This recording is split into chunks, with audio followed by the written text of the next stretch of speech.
اللہ اللہ اللہ اللہ اللہ اللہ اللہ اللہ الحمد للہ رب العالمین والصلاة والسلام علی حبیبہ محمد وعلی آلہ وصحبہ اجمعین اعوذ باللہ من الشیطان الرجیم بسم اللہ الرحمن الرحیم وَيُبَشِّرُ الْمُؤْمِنِينَ الَّذِينَ يَعْمَلُونَ الصَّالِحَاتِ اور ان اہل ایمان کو جو نیک کام کرتے ہیں بشارت دیجیے۔ فرمایا نیک کام سے مراد وہ عمل ہے جو محض رضائے حق کی خاطر کیا جائے، جس کام میں کوئی چیز اور مقصود ہو جائے، بندہ سارا دن عبادت کرے لیکن مقصد یہ ہو کہ لوگ سمجھیں یہ بڑا پارسا ہے، یا کوئی اور مقصد بدل جائے، سارا دن تلاوت کرے اور مقصد یہ ہو کہ شام کو پیسے ملیں گے، سارا دن تلاوت کرے اور مقصد یہ ہو کہ شام کو اچھا کھانا ملے گا۔ مختلف چیزیں ہوتی ہیں، تو ایک دو تین میں نے بیان کر دی۔ تو فرمایا عمل صالح وہ ہوتا ہے جو محض اللہ کی رضا کے لیے، اور فرماتے ہیں کہ بعض نے کہا ہے یہ بیزاری ہے اپنی ہستی سے بوجہ ہستی حق کے، بعض نے یہ کہا ہے کہ اصل نیکی تو یہ ہے کہ جب اللہ کی معرفت حاصل ہو جائے، اس کی عظمت کو اپنی حیثیت کے مطابق پہچان لے، ہر ایک کی پہچان اس کی اپنی ہستی، حیثیت، علم، استعداد کے مطابق ہوتی ہے، تو اس کے مقابلے میں اپنے آپ کو بھول جائے، اپنی ذمہ داری صرف یہ سمجھے کہ مجھے صرف اطاعت کرنا ہے اور میرا کوئی کام نہیں، تو وہ عمل صالح ہوتا ہے۔ اور جسے عمل صالح نصیب ہو تو اللہ نے نبی اکرم صلی اللہ علیہ وآلہ وسلم کو حکم دیا کہ اسے میری طرف سے خوشخبری سنا دیں۔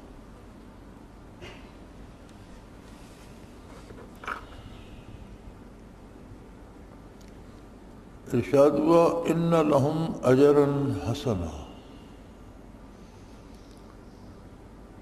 یہ کہ ان کو اچھا اجر ملے گا۔ فرماتے ہیں جس طرح سب سے بڑا عذاب حجاب ہے، اسی طرح سب سے بڑا اجر جو ہے وہ اللہ کا دیدار، رؤیت اور مشاہدہ ہے۔ تو جن سے اجر حسن کا وعدہ فرمایا جا رہا ہے،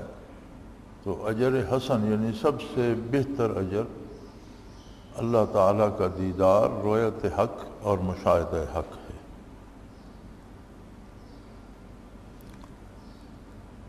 قولہ تعالی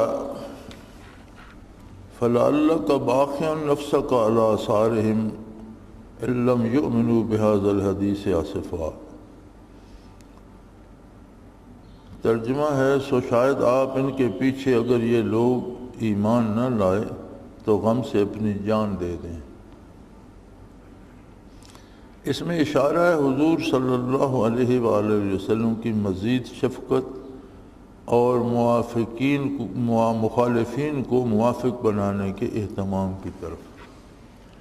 فرماتے ہیں اس آیہ کریمہ میں کہ اللہ نے فرمایا کہ اگر یہ لوگ ایمان نہیں لاتے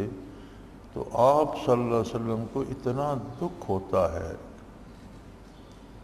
کیونکہ حضور رحمت للعالمین ہیں، اور پھر آپ کی بعثت کے بعد بھی کوئی جہنم میں جائے تو حضور صلی اللہ علیہ وسلم کو اتنا دکھ ہوتا ہے کہ گویا جان ہی چلی جائے گی۔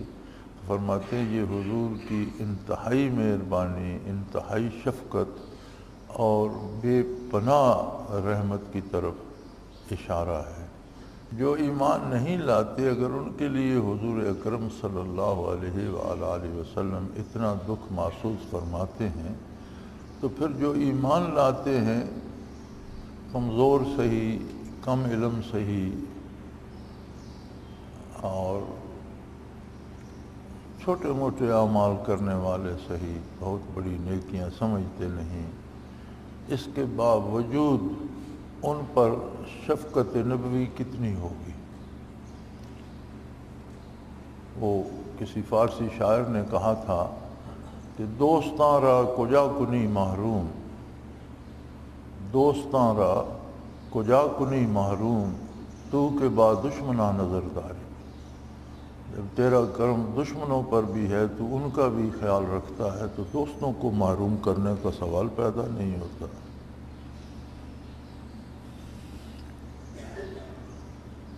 قولہ تعالی انا جعلنا ما علی الارض زینۃ لہا لنبلوہم ایہم احسن عملا، ہم نے زمین پر کی چیزوں کو اس کے لیے باعث رونق بنایا تاکہ ہم لوگوں کی آزمائش کریں کہ ان میں زیادہ اچھا عمل کون کرتا ہے۔ فرماتے ہیں اس حسن عمل میں یہ بھی داخل ہے کہ ان اشیاء ارضیہ، انہار و اشجار و جہال و معادن کو حق سبحانہ تعالیٰ کے انوار و جلال کے مشاہدہ کا آئینہ بنا دے۔ ابن عطا نے فرمایا ہے کہ اس عمل احسن عمل یہ ہے کہ کل حوادث سے بے التفاتی کرے، اور بعض نے کہا کہ معرفت، محبت، زینت عرض ہیں، اور حسن عمل ان کی طرف احترام کے ساتھ نظر کرنا ہے۔ چیز ایک ہی ہے، اس کے اثرات دو ہوتے ہیں۔ اللہ کریم نے فرمایا کہ زمین پر ہم نے جو چیزیں پیدا کی ہیں انہیں زمین کی زینت بنا دیا ہے، خوبصورتی اور حسن دے دیا ہے زمین کو، خواہ اس میں نہر و دریا ہوں، خواہ اس میں سبزہ اور کھیتیاں ہوں، خواہ اس میں جانور ہوں، درندے ہوں، پرندے ہوں، یہ ساری چیزیں زمین کی زینت ہیں۔ اور فرمایا اس لیے کہ لوگوں کو آزمائیں کہ ان میں کون اچھا عمل کرتا ہے۔ تو فرماتے ہیں اچھا عمل کیا ہے؟ اچھا عمل یہ ہے کہ ان چیزوں کو دیکھ کر اسے عظمت باری کا ادراک نصیب ہو، کائنات کو، مخلوق کو دیکھ کر خالق کی کاراگری، اس کی صنعت، اس کی عظمت کا مزید قائل ہو کر پورے خلوص سے اس کی مزید اطاعت کرے۔ دوسرا اثر ان کا یہ ہوتا ہے کہ بندہ اللہ کو بھول جاتا ہے اور ان چیزوں کو حاصل کرنے کے لیے عمر لگا دیتا ہے، دولت جمع کرنے کے لیے، خوبصورت مکانوں کے لیے، خوبصورت گاڑیوں کے لیے، جائیداد جمع کرنے کے لیے، سونا چاندی اکٹھا کرنے کے لیے ساری عمر صرف کر دیتا ہے۔ تو فرمایا یہ تو اس کے کسی کام نہیں آئیں گے، چھوڑ کر چلا جائے گا، جمع کرتا رہے کیا حاصل ہوگا، جب جائے گا تو قبر میں تو یہ کام نہیں آئیں گے۔ تو اثرات دو طرح کے ہوتے ہیں، چیز ایک ہی ہے، دنیا ایک ہے۔ اور یہ جو کہہ دیا جاتا ہے کہ دنیا فضول ہے، یہ غلط بات ہے۔ دنیا بڑی خوبصورت، بڑی پر لطف، بڑی لذیذ ہے، اتنی جاذب نظر ہے کہ بندے کو اللہ کی عظمت بھلا دیتی ہے اور اپنا گرویدہ بنا لیتی ہے۔ تو فرمایا انسان کی آزمائش یہی ہے کہ دنیا اور دنیا کی سہولتوں سے اس طرح استفادہ کرے جس طرح استفادہ کرنے کی اجازت رب العالمین نے دی ہے۔ اس میں دونوں باتیں آ جاتی ہیں کہ اسے دنیا کی چیزوں سے فائدہ بھی حاصل ہوتا ہے اور اللہ کی اطاعت کا دامن ہاتھ سے نہیں چھوٹتا، وہ عبادت شمار ہوتا ہے۔ لیکن اللہ کو بھول کر جائز ناجائز طریقے سے دنیا جمع کرنے میں لگ جائے تو مار کھا گئے۔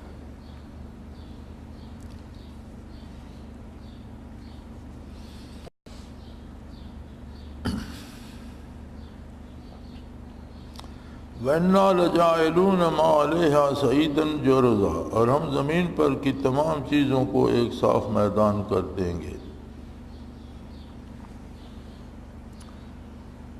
فرمایا اس آیہ کریمہ میں یہ ارشاد فرمایا گیا ہے کہ وجود حق کے ظہور سے اشیاء ارضیہ کے ظہور کے فنا کی طرف، کہ اب تو اللہ کریم سب سے بڑا غیب ہے، اور آج اللہ کریم کو ماننا ایمان بالغیب کہلاتا ہے، کہ اللہ کے رسول صلی اللہ علیہ وسلم کی اطلاع پر اللہ کریم کو مانا جائے، اور ایسا مانا جائے جیسا حضور صلی اللہ علیہ وسلم منواتے ہیں، ایمان بالغیب کہلاتا ہے۔ لیکن کل عرصہ معاشر میں ظہور حق ہوگا، عظمت و جلالت الہی سامنے ہوگی، لہذا اللہ کے سوا دنیا کی کسی چیز کی کوئی حیثیت نہیں رہی، سعیدن جو رضا ملیا میٹ کر دیں گے، کچھ نہیں بچے گا، دنیا کا نہ حسن ہوگا، نہ دولت کی ہوس ہوگی، نہ سونے چاندی میں وہ چمک رہے گی، ہر چیز فنا ہو جائے گی۔ یعنی ظہور حق ہوگا تو یہ جو وقتی کھیل تماشا دنیا کا ہے یہ فانی ہے، ہر چیز فنا ہو جائے گی۔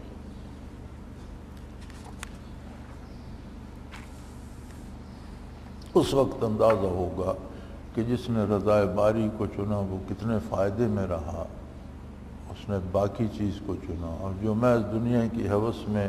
عظمت الہی کو بھول بیٹھا اس نے کتنا نقصان کیا۔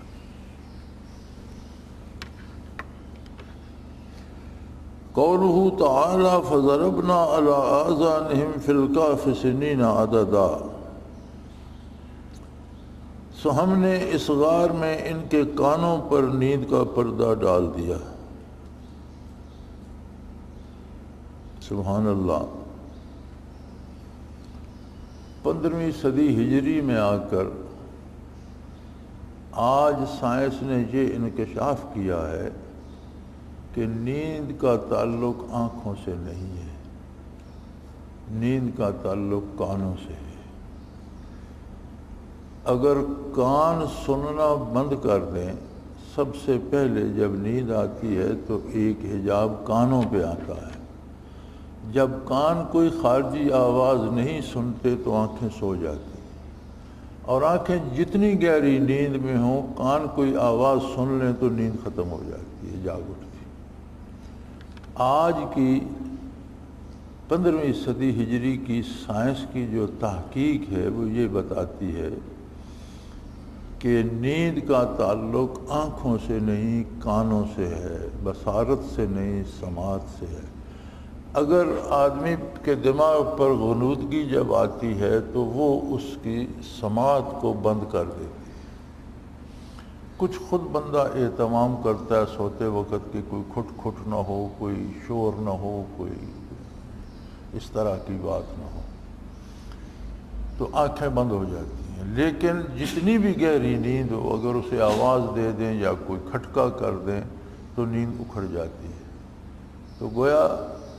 اب یہ سائنس کہتی ہے کہ نیند کا تعلق آنکھوں سے نہیں کانوں سے ہے۔ کان کام کرنا بند کر دیں بندہ سو جاتا ہے، اور کان جاگ اٹھیں تو بندہ جاگ اٹھتا ہے۔ حضور اکرم صلی اللہ علیہ وسلم کی بعثت اور نزول قرآن کے وقت اللہ کریم نے یہ بات ارشاد فرمائی اصحاب کہف کے بارے کہ ہم نے اس غار میں ان کے کانوں پر نیند کا پردہ ڈال دیا۔ یہ ان لوگوں کے لیے مقام فکر ہے جو کہتے ہیں کہ اسلام تو اب پرانا ہو چکا، اس کے احکام پرانے ہو چکے۔ اسلام تو آپ کی جدید تحقیق سے 14 صدیاں آگے جا رہا ہے، یعنی آپ کی جو سائنس آج تحقیق کر رہی ہے، اسلام اس سے 1400 سال پہلے وہ بات بتا رہا ہے جو آج آپ کی سائنس بتاتی ہے۔ اور فرماتے ہیں کہ یہ حالت مشابہ تھی فنا و استغراق کے۔ فرماتے ہیں فنا وقع کا مراقبہ کیا جائے تو ایک خاص استغراق حاصل ہو جاتا ہے۔ جب مراقبہ قوی ہو جائے، مضبوط ہو جائے،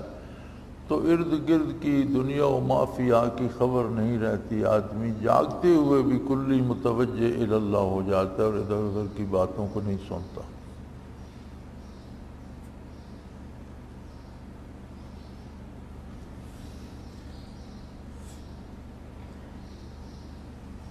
قولہ تعالی ثم بعثناہم،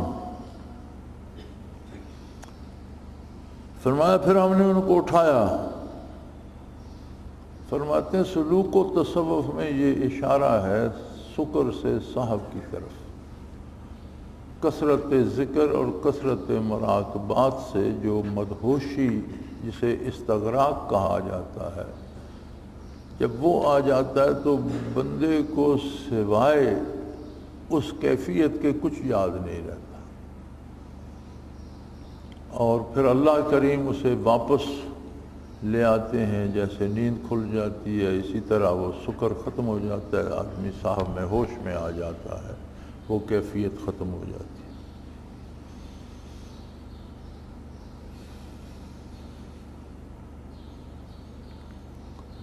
قولہ تعالی فآووا الی الکہف ینشر لکم ربکم من رحمتہ، تو تم غار میں چل کر پناہ لو، تم پر تمہارا پروردگار اپنی رحمت پھیلا دے گا۔ مولانا فرماتے ہیں اس میں صوفی سالک اور سلوک کا اشارہ اس طرف ہے، یعنی اپنے محبوب کے ساتھ خلوت کرو۔ جو میں اگلے دن بھی عرض کر رہا تھا کہ دن بھر کی مصروفیات میں کچھ وقت ایسا نکالیں کہ صرف آپ ہوں اور آپ کا محبوب، صرف بندہ ہو اور رب العالمین کی یاد ہو، 24 گھنٹوں میں 24 منٹ صحیح،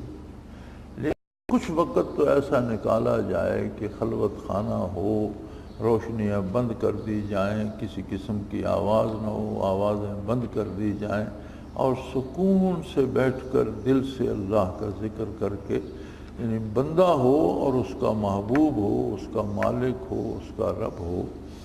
تو فرماتے ہیں اس میں اس طرف اشارہ ہے سالکین کے لیے، جیسے وہ ان کا ایک ساتھی باقی ساتھیوں سے کہہ رہا ہے کہ غار میں پناہ لے لو، غار میں چھپ جاؤ، ینشر لکم ربکم من رحمتہ، یعنی جب قوم سے کٹ جاؤ گے، باہر کی دنیا سے کٹ جاؤ گے، غار کی تاریکی میں سکون سے بیٹھ جاؤ گے، تو تم اپنے پروردگار کی رحمت کو پالو۔ ینشر لکم ربکم من رحمتہ، اپنی رحمت تم پر نچھاور کر دے گا۔ فرماتے ہیں سلوک میں یہ مراقبے کی طرف اشارہ ہے کہ دنیا سے کٹ کر الگ ہو کر کسی ایک جگہ پناہ لے کر، روشنیاں بجھا کر، آواز بند کر کے متوجہ الی اللہ ہو کر بیٹھیں، رحمت الہی کو پانے کا ذریعہ ہے۔ یعنی اپنے محبوب کے ساتھ خلوت کرو، اللہ تمہارے لیے اپنی رحمت، منفعت، معرفت، تجلیات کو ظاہر اور مہیا فرما دے گا۔ اور بعض عارفین نے کہا ہے کہ غیر اللہ سے عزلت و خلوت وصل حق کا موجب ہے کہ بدون عزلت کے وصل نہیں ہوتا۔ یعنی بعض نے یہ کہا ہے کہ غیر اللہ سے جب تک بندہ کٹ نہ جائے، وصال الہی کی لذت اسے محسوس نہیں ہوتی، پا نہیں سکتا۔ تو اس کا یہ مطلب نہیں ہے کہ پوری اپنا سارے اوقات وہ دنیا سے الگ ہو جائے، نہیں، مطلب یہ ہے کہ کچھ وقت اپنے ہر روز کے اوقات میں کچھ وقت اس طرف لگاؤ تو تمہیں ایک ایسی طاقت مل جائے گی، ایسی کیفیت مل جائے گی کہ دنیا کے کام بھی جب کر رہے ہوگے تو اللہ کی عظمت دل میں جاگزیں ہوگی، اور وہاں پر نافرمانی نہیں کرو گے، اللہ کی اطاعت کے مطابق کرو گے، اور وہ مزید اجر و ثواب کا سبب ہوگا۔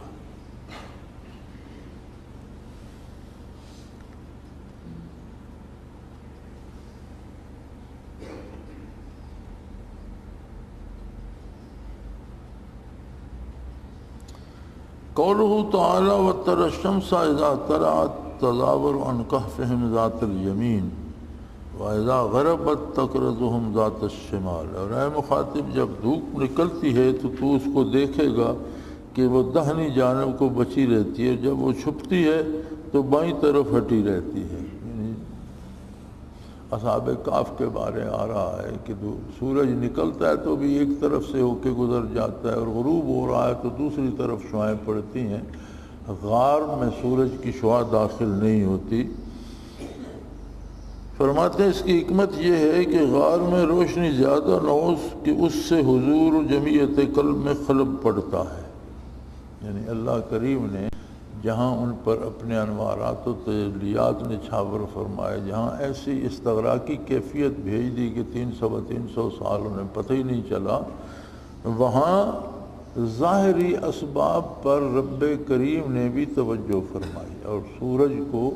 ایسے زاویوں پر چلنے کا حکم دے دیا کہ طلوع و غروب کے وقت یا دوپہر کے وقت بھی غار میں اس کی کرنیں نہ جائیں،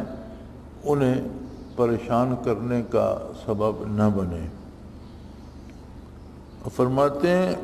اس سے حضور و جمعیت قلب میں کیونکہ ظلمت سے فکر جمع حواس میں اعانت ہوتی ہے، اس لیے اہل خلوت کو دیکھا جاتا ہے کہ اپنی خلوت کے لیے ایسا مکان تجویز کرتے ہیں جس میں روشنی کم ہو، باوجود اس کے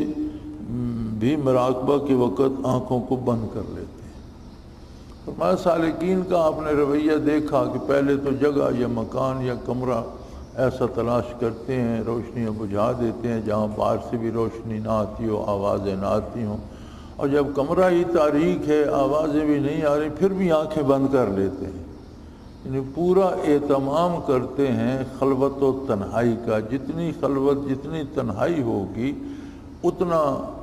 متوجہ الی اللہ ہونا نصیب ہوگا اور اتنی رحمت باری نصیب ہوگی۔ تو جس طرح قدرت باری نے بھی، دنیا عالم اسباب ہے، اللہ کریم نے خود اسباب بھی پیدا فرمائے ہیں، تو جتنے امور من جانب اللہ دنیا میں ظہور پذیر ہوتے ہیں اللہ ان کے بھی اسباب پیدا فرماتے ہیں اور اس سبب کے نتیجے میں وہ کام ہوتا ہے۔ جیسے عیسیٰ علیہ السلام کو بغیر باپ کے پیدا فرما دیا لیکن سبب نہیں چھوڑا، جبرائیل امین کو حکم دیا کہ جا کر مائی صاحبہ کو دم کریں۔ بھئی اس تکلف کی کیا ضرورت تھی؟ دنیا عالم اسباب ہے، اللہ کریم نے اسباب اختیار کرنے کا حکم دیا ہے تو اپنے حکم کی خلاف ورزی خود بھی نہیں فرماتا، دنیا میں جو کام ہوتا ہے اس کا کوئی سبب پیدا فرما دیتا ہے۔ تو سالک کو بھی مراقبے کے لیے اہتمام کرنا چاہیے کہ کمرہ الگ تھلگ ہو، اس میں شور نہ آئے، آوازیں نہ آئیں اور روشنی نہ آئے، اس تاریکی کے باوجود پھر آنکھیں بند کر لیتا ہے اور متوجہ الی اللہ ہو کر فائدہ حاصل کرتا ہے۔ قولہ تعالی ومن یہد اللہ فہو المہتد ومن یضلل فلن تجد لہ ولیا مرشدا، جس کو اللہ ہدایت دے وہی ہدایت پاتا ہے اور جس کو وہ گمراہ کر دیں تو آپ اس کے لیے کوئی مددگار راہ بتلانے والا نہ پائیں گے۔ وجہ اس کی یہ ہے کہ اللہ تعالیٰ نے جو اس کو مخذول کیا ہے، جو حاصل اضلال کا ہے، تو صرف اس لیے کہ اس کی استعداد صالح نہ تھی، اور جس میں استعداد صالح نہ ہو ظاہر ہے اس کی رابری سخت دشوار ہے بلکہ عادتاً ممتنع ہے۔ جس کو اللہ ہدایت دے وہی ہدایت پاتا ہے، وہ جس کو گمراہ کر دیں آپ اس کے لیے کوئی مددگار یا پناہ دینے والا، راہ بتلانے والا نہ پائیں گے۔ اس پہ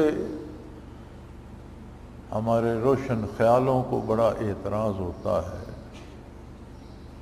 جتنے لوگ عظمت الہی سے بغاوت کرتے ہیں، جتنے لوگ دین سے بغاوت کرتے ہیں اور جتنے لوگ بے حیائی کے کاموں میں زیادہ آگے ہیں، انہیں آج کل روشن خیال کہا جاتا ہے۔ روشن خیالوں کو یہ اعتراض ہوتا ہے کہ جب ہدایت اللہ کے پاس ہے، جسے وہ نہ دے اسے کوئی ہدایت دے نہیں سکتا، تو پھر اس میں کسی کا کیا قصور ہے؟ کسی بھی مضمون، کسی بھی تقریر، کسی بھی کتاب سے آپ ایک جملہ نکال لیں اور اس کا آگا پیچھا چھوڑ دیں، سیاق و سباق کو ترک کر دیں، تو وہ جملہ جدھر چاہے آپ مروڑ لیں۔ یہ بھی قرآن کریم کا ایک مبارک جملہ ہے، لیکن اس کے پیچھے وہ حقیقت ہے جو اللہ نے بتلائی ہے کہ وہ ہدیناہ السبیل اما شاکرا و اما کفورا، ہم نے انسان کے سامنے دونوں راستے واضح کر دیے ہیں۔ اب انتخاب اس کا ہے کہ وہ شکر کی راہ انتخاب کرتا ہے یا ناشکری کا راستہ اختیار کرتا ہے۔ تو جب انسان اپنی پسند سے ناشکری کا راستہ اختیار کرتا ہے، پھر بھی رحمت باری ایک خاص وقت تک اسے مہلت دیتی ہے کہ اگر توبہ کر لے تو وہ معاف کر دیا جائے، لیکن ایک حد ہے،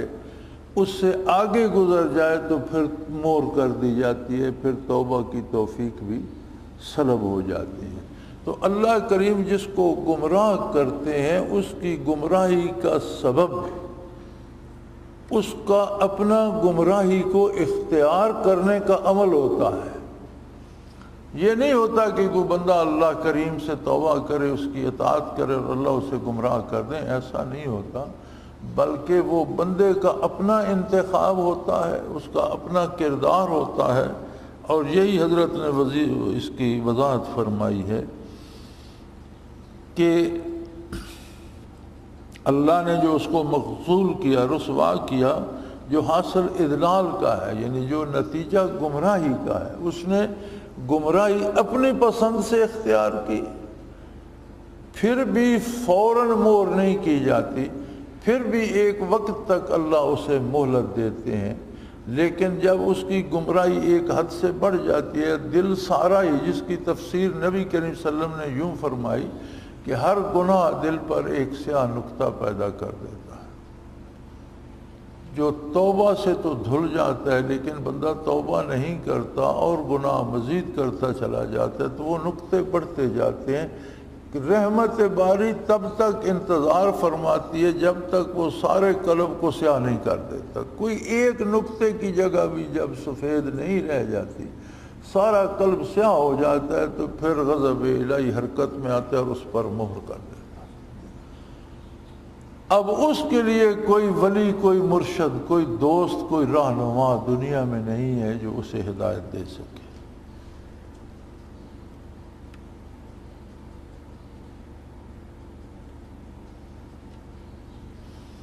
وَتَحْسَبُهُمْ إِيقَاظًا وَهُمْ رُقُودٌ، اصحاب کہف کے بارے ہے کہ اے مخاطب، اگر تو انہیں دیکھے تو تو سمجھے گا جاگ رہے ہیں، لیکن وہ سوئے ہوئے ہیں۔ حقیقت یہ ہے کہ وہ مزے سے سو رہے ہیں اور تو سمجھے گا کہ جاگ رہے ہیں۔ تو فرمایا یہ مثال ان لوگوں کی ہے جو اجسام سے خلق کے ساتھ ہیں اور قلوب سے حق تعالیٰ کے ساتھ ہیں، جس کو خلوت انجمن، خلوت در انجمن کہتے ہیں۔ یعنی یہ ان اللہ کے بندوں کی مثال ہے جو بظاہر لوگوں کے ساتھ ہوتے ہیں، دنیا کے کام بھی کرتے ہیں، باتیں بھی سنتے ہیں، جواب بھی دیتے ہیں، لیکن ان کا کوئی لمحہ ان کا قلب معیت باری اور یاد الہی سے خالی نہیں ہوتا۔ یعنی بظاہر دیکھنے والا انہیں دنیا دار پاتا ہے، لیکن در حقیقت وہ ہمہ وقت وصول حق میں محو ہوتے ہیں۔ تو کسی کی ظاہری حالت سے اس کی حقیقت کا اندازہ نہیں لگایا جا سکتا۔ لوگ رائے قائم کرنے میں جلد بازی کر جاتے ہیں اور اسی لیے محروم رہتے ہیں کہ فوراً ظاہری حالت دیکھ کر ایک فتویٰ دے دیتے ہیں، یہ بندہ اچھا نہیں ہے، یہ ایسا ہے، یہ ویسا ہے۔ حالانکہ وہ لوگ جنہیں واقعی وصول حق نصیب ہوتا ہے انہیں پہچاننا مشکل ہو جاتا ہے۔ ایک فارسی کا محاورہ ہے کہ چون بہ منزل می رسد اسوار پیادہ می شود، یعنی کوئی گھوڑے پر بیٹھ کر سفر کو روانہ ہوتا ہے، گھوڑا دوڑاتا ہے، چلتا رہتا ہے، لیکن جب منزل پہ پہنچ جاتا ہے تو گھوڑے سے اتر جاتا ہے، پیدل ہو جاتا ہے، عام لوگوں کی طرح ہو جاتا ہے، پھر پہچاننا مشکل ہو جاتا ہے کہ وہ کون تھا۔ جیسے باقی لوگ ہیں ویسا وہ بھی ہو جاتا ہے۔ جب تک گھوڑے پر ہے آپ دیکھ سکتے ہیں کہ یہ کہیں جا رہا ہے، یہ مسافر ہے۔ تو فرماتے ہیں سالکین کا حال بھی یہ ہوتا ہے جو اثناء راہ میں ہوتے ہیں، ان کا حال کچھ اور ہوتا ہے، وہ ذرا بہکے اور زیادہ متوجہ الی اللہ اور کم متوجہ الی الخلق، اور پتہ چلتا ہے، لیکن جو منزل رسیدہ ہوتے ہیں انہیں پہچاننا مشکل ہو جاتا ہے کہ پھر آدمی بظاہر انہیں مصروف دیکھتا ہے لیکن بباطن وہ اللہ کی طرف مصروف ہوتے ہیں، اور ظاہر دنیا داروں تحسبہم ایقاظا وہم رقود، تم انہیں جاگتا سمجھو گے لیکن وہ سوئے ہوئے ہیں، بے خبر ہیں۔ تو فرمایا یہ مثال ان لوگوں کی ہے جو اجسام سے، وجود سے خلق کے ساتھ ہیں، قلوب سے حق تعالیٰ کے ساتھ۔ یہ کاملین کی مثال ہے، اور اسے خلوت در انجمن کہتے ہیں، تصوف کی اصطلاح میں کہتے ہیں خلوت در انجمن، بہت سے لوگوں میں بیٹھنا اور پھر اکیلے بیٹھنا، ان لوگوں کے درمیان بیٹھے ہوئے قلبی کیفیات ایسی ہوں کہ جیسے اکیلا بیٹھا ذکر کر رہا ہے، اللہ کو یاد کر رہا ہے، تجلیات باری نصیب ہو رہی ہیں۔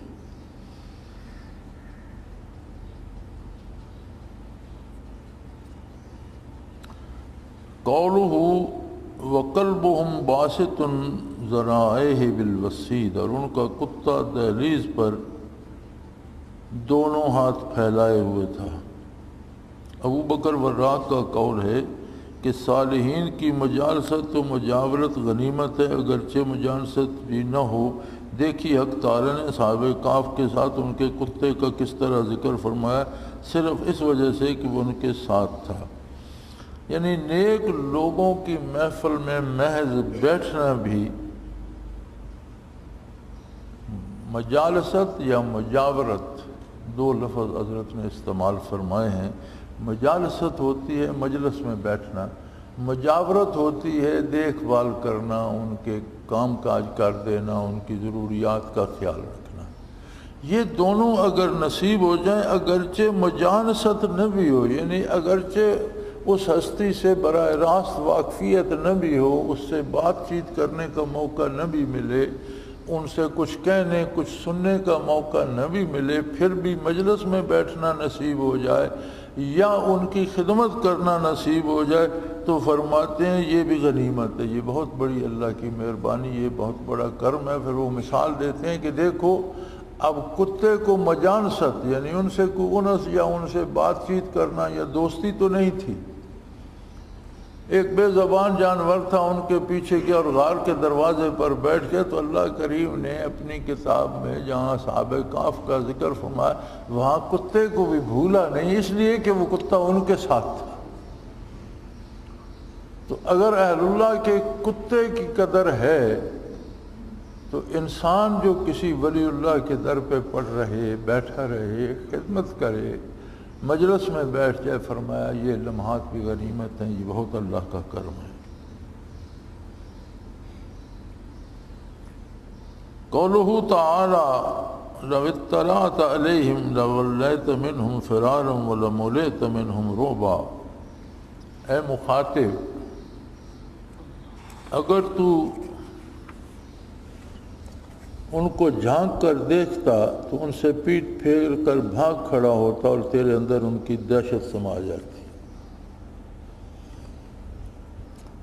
فرماتے ہیں وجہ اس فرار اور رعب کی یہ ہے کہ میں نے ان کو اپنے قہر ربوبیت اور سطوت و عظمت کا لباس پہنا رکھا ہے۔ اس ہیبت و عظمت کے سبب یہ فرار اور رعب ہے،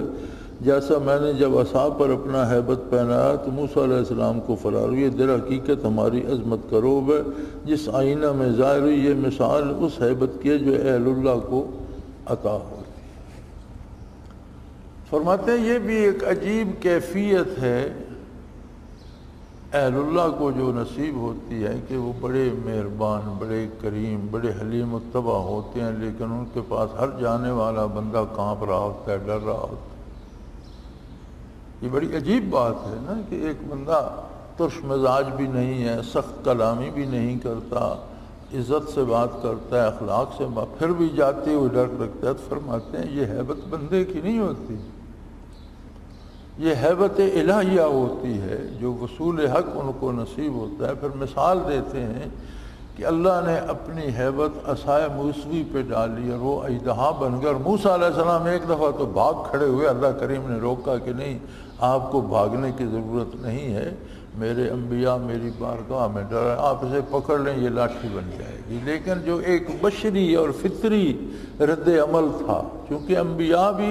انسان ہوتے ہیں، انسانی خصوصیات انبیاء علیہ السلام میں بھی ہوتی ہیں، تو جو فطری انسانی تقاضا یہ تھا کہ ایک بہت بڑے اژدہا کو دیکھا تو بھاگ کر جان بچاؤ،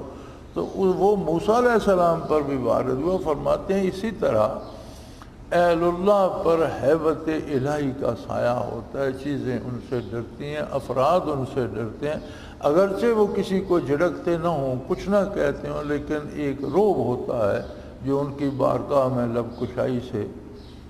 باز رکھتا ہے، بندہ بات کرنے سے ڈرتا ہے، ملنے سے ڈرتا ہے، یہ عجیب بات ہے۔ تو فرماتے ہیں یہ اس ہیبت کی جو اہل اللہ کو عطا ہوتی ہے اس کی مثال ہے۔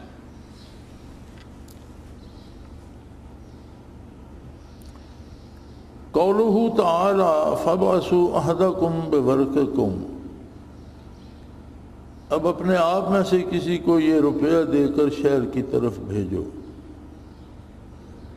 اصحاب کہف جب 300 سال کے بعد اٹھے تو ایک دوسرے پوچھا بھئی کتنی دیر سوئے ہوں گے؟ ہم نے کہا کوئی جھٹ پیر سوئے ہوں گے، دن کا کچھ حصہ یا دن گزر گیا ہوگا، شام ہو رہی ہوگی، اتنے ہی سوئے، حالانکہ 300 سال سے زیادہ عرصہ بیت چکا تھا۔ تو اس زمانے کا سکہ ان کے پاس تھا، تو انہوں نے کہا کسی کو یہ پیسے دے کر بھیجو، شہر سے کوئی پاکیزہ کھانے والا، ازکا طعامن، نہایت پاک صاف بندہ تلاش کرے کھانا بیچنے والا، اور اس سے کھانا لے آئے۔ تو فرماتے ہیں یہ مثال اس کی ہے جب سالک سکر سے صاف کی طرف اور روحانیت سے مادیت کی طرف رجوع کرتا ہے، پھر وہ معیشت کا خواہشمند ہوتا ہے اور طریقت کے حقائق کا استعمال کرتا ہے، اس کی ظاہری صورت معجور نیز اس میں اشارہ ہے کہ طالبان کی حق کے شان کے لائق ہے کہ خلق سے سوال کرنا ترک کر دیں، ہمت عالی رکھیں۔ صحابہ کہف نے داموں سے کھانا خریدنا تجویز کیا، یہ نہیں کہا کہ کسی سے مانگ لائیں۔ فرماتے ہیں یہ اس سالک کی مثال ہے کہ متوجہ اللہ رہتا ہے، سکر میں چلا جاتا ہے، یعنی استغراق ہو جاتا ہے، ہوش نہیں رہتا، جب اس سے واپس آتا ہے اپنے حال میں تو اپنی معیشت کی فکر کرتا ہے۔ وہ بھی لوگوں کی طرح کاروبار کسی کو مانگ کر نہیں کھاتا، شیرینیاں جمع کر کے نہیں کھاتا، صدقات وغیرہ نہیں کھاتا، اپنے محنت اپنے دست و بازو سے وہ بھی مزدوری کر کے کھاتا ہے۔ جیسے اصحاب کہف نے یہ نہیں کہا کہ جاؤ یار شہر میں بھیس بدل کر جاؤ اور مانگ تانگ کر کھانا لے آؤ، نہیں، انہوں نے فرمایا اپنا پیسے لے جاؤ اور کسی صاف ستھری دکان سے قیمتاً کھانا لے کر آؤ۔ تو فرماتے ہیں سلوک میں سالکین کو اس میں یہ اشارہ ہے کہ جب اللہ سے فارغ ہوں، اپنے معمولات سے فارغ ہوں، واپس دنیا میں آئیں تو عام آدمی کی طرح جائز وسائل سے رزق پیدا کریں، اپنی روزی پیدا کریں، مزدوری کریں، تجارت کریں، کھیتی باڑی کریں، ملازمت، اپنا جو کام ہے وہ پوری دیانت داری سے کر کے ازکا طعامن، حلال رزق کمائیں، ناجائز وسائل سے نہیں، صاف ستھرا رزق کمائیں۔ تو گویا سلوک دنیا سے الگ کر دینے کا نام نہیں ہے کہ بندے کو 6 مہینے چلے میں ڈال دو اور اس کا کوئی آگا پیچھے ہی نہ رہے، نہیں، اللہ بھی کرو، معمولات پہ وقت دو اور اتنا ٹوٹ کر وقت دو کہ اللہ کے سوا کچھ یاد نہ رہے، لیکن جب معمولات سے فارغ ہو تو عام آدمی کی طرح عام زندگی میں اللہ کے رسول کی اطاعت کرتے ہوئے جائز وسائل سے روزی بھی پیدا کرو۔ سالکین کو مثالی مسلمان ہونا چاہیے، کوئی منگتا یا گداگر نہیں۔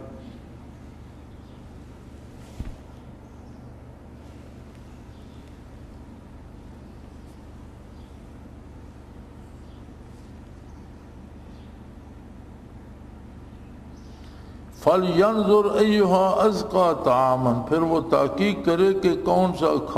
کھانا حلال ہے۔ اس میں دلالت ہے کہ طالبان حق کو ورع کا عمل اختیار کرنا چاہیے، یعنی وہی بات جو میں پہلے کر رہا تھا ایھا ازکا طعاما، جب عمل دار عمل میں آئے تو عمل میں جائز اور حلال کی قید کو ضروری رکھے، ناجائز ذریعے سے رزق حاصل نہ کرے، ناپاک چیز کے قریب نہ جائے، حلال کھائے، حلال کمائے، جائز طریقے سے کمائے۔ حضرت ذوالنون کا قول ہے کہ عارف وہ شخص ہے جس کا نور معرفت اس کے نور ورع کو نہ بجھا دے۔ حضرت ذوالنون مصری فرماتے ہیں کہ عارف وہ ہے جس کا نور معرفت، یعنی جس کا ذکر اذکار اور وہ کیفیات نور ورع کو نہ بجھا دیں، یعنی اس سے نیک عمل کرنا اور سنت خیر الانام پہ عمل کرنا چھڑوا نہ دیں، عبادات ظاہری ترک نہ کروا دیں۔ اور عبادات ظاہری میں صرف نماز روزہ نہیں ہے، عبادات ظاہری میں سب سے اعلیٰ عبادت جائز ذریعے سے رزق حلال پیدا کرنا ہے۔ جو عبادات نماز روزے کی ہیں یہ تو ایک طاقت حاصل کرنے کا سبب ہے کہ جب بندہ میدان عمل میں جائے تو اس کے پاس اللہ کا نور ہو کہ وہ برائی سے بچے اور نیکی کرے۔ تو ان کا مقصد یہ ہے کہ آدمی کا ورع اور تقوی بحال ہو۔ ان الصلاۃ تنہا عن الفحشاء والمنکر، یعنی یہ جو عبادت فرائض ہیں یہ میدان عمل میں برائی سے بچانے کا سبب بنتے ہیں، یہی ان کا اجر ہے جو نقد ملتا ہے۔ اور اگر ہم عبادت بھی کرتے ہیں، نمازیں بھی پڑھتے ہیں اور بازار میں جا کر برائی بھی کرتے ہیں تو پھر ہمیں دیکھنا ہوگا کہ یہ الٹا اثر کیوں ہو رہا ہے۔ اس کا مطلب ہے کہ ہماری عبادت میں کوئی کمی ہے، یا عقیدہ درست نہیں ہے، یا طریقہ سنت کے مطابق نہیں، کہیں کوئی جھول ہے۔ مطلب یہ ہے کہ نور معرفت تو سب چیزوں کی نسبت حق سبحانہ و تعالیٰ کی طرف کرتا ہے، تو اس میں ناقص کو یہ دھوکہ ہو جاتا ہے کہ جب اللہ کے سامنے کوئی مالک نہیں تو پھر ہر مال مباح، ہر حرام بھی مباح ہے، کہ اس میں حق عید ہے اور انہیں کامل اسی نسبت کے ساتھ وہ کہتے ہیں جو کام کمزور ہوتے ہیں اور ناقص ہوتے ہیں وہ سمجھتے ہیں کہ یہ سارا مال ہی اللہ کا ہے، جو جہاں سے جب جیسے چاہے لے لیا، فرمایا نہیں، ایسا نہیں،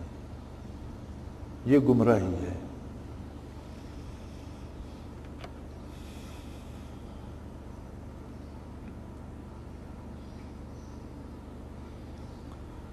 اس لیے پس جو شخص عارف کامل ہے وہ ورع کو نہ چھوڑے گا۔ اور بعض نے ازکا کی تفسیر اطیب بمعنی لذیذ کے ساتھ کی ہے، تو اس کا اصل یہ ہوگا کہ طعام لذیذ و لطیف لاغے، جس میں یہ مسئلہ تھی کہ انہوں نے مدت سے کھانا نہ کھایا تو طعام غیر لطیف ان کو مضر ہوتا۔ اچھا کھانا، اس ساری بحث کا اصل یہ ہے کہ اچھا کھانا، اچھا پہننا، صاف ستھرا رہنا منع نہیں ہے۔ یہ کوئی ولایت نہیں ہے کہ کپڑے پھٹے ہوئے ہوں، بال ویران ہوں اور آدمی میل کچیل میں لتھڑا ہوا ہو، یہ اللہ کو پسند نہیں۔ ہاں کسی کا ہوش ساتھ نہ دے، حواس نہ رہیں تو وہ اور بات ہے۔ وہ فرماتے ہیں کہ صاف ستھرا رہنا، اچھا لباس پہننا، اچھی غذا کھانا، یہ ساری باتیں اس وقت درست ہیں جب حلال طریقے سے کمائی جائے اور پاک اور طیب کھائی جائے، حلال وسائل سے کپڑا حاصل کیا جائے اور اسے پاک اور صاف رکھا جائے۔ تو یہ کوئی ولایت نہیں ہے کہ بال پریشان ہوں اور کپڑے پھٹے ہوں تو ضرور وہ۔ ہمارے ہاں تو اب رواج ہو گیا نا کہ جب تک جو پاگل نہ ہو جائے اسے ولی نہیں سمجھا جاتا، اور جس کا دماغ خراب ہو جائے اور جو بالکل بے لباس ہو جائے وہ تو بہت پہنچا ہوا ہوتا۔